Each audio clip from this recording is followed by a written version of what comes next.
Kronologi Nanang, Gimbal, nekat habisi nyawa Sandi Permana, simpan dendam sejak 2019.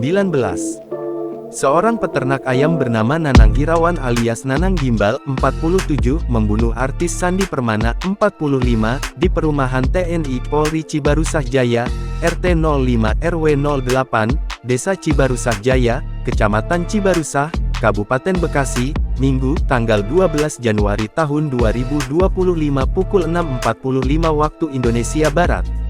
Direktur Reserse Kriminal Umum Polda Metro Komisaris Besar Polisi Wira Satya Triputra mengungkapkan, pembunuhan tersebut dilatar belakangi oleh serangkaian kejadian sejak Sandi dan Nanang menjadi tetangga pada 2017.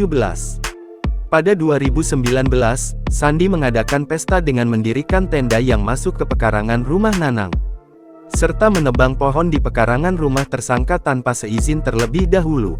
Namun, tersangka tidak menegur korban karena tersangka tahu korban sangat pemarah, ujar Wira di Polda Metro Jaya, Kamis tanggal 16 Januari tahun 2025.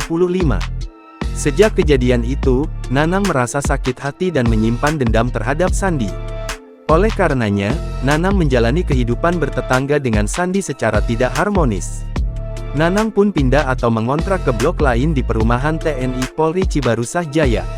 Sempat ada di suatu acara rapat RT, mereka kembali berseteru. Keesokan harinya setelah rapat penurunan ketua RT, istri Nanang berinisial Y disomasi oleh Sandi melalui WhatsApp. Hampir 3 bulan kemudian tepatnya pada Minggu, tanggal 12 Januari tahun 2025 pukul 6.30 waktu Indonesia Barat, Nanang yang tengah memperbaiki sepeda motor di pinggir jalan depan rumahnya melihat Sandi melintas mengendarai sepeda motor listrik. Saat itu, Sandi tiba-tiba meludah sambil menatap Nanang dengan sinis.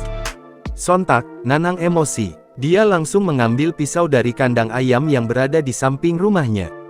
Nanang seketika menusuk perut kiri korban sebanyak 2 kali.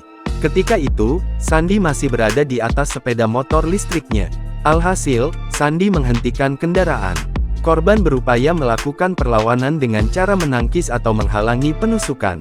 Hanya saja, Nanang kembali menusuk bagian pelipis kiri Sandi, kepala, dada, dan leher kiri sebanyak 1 kali.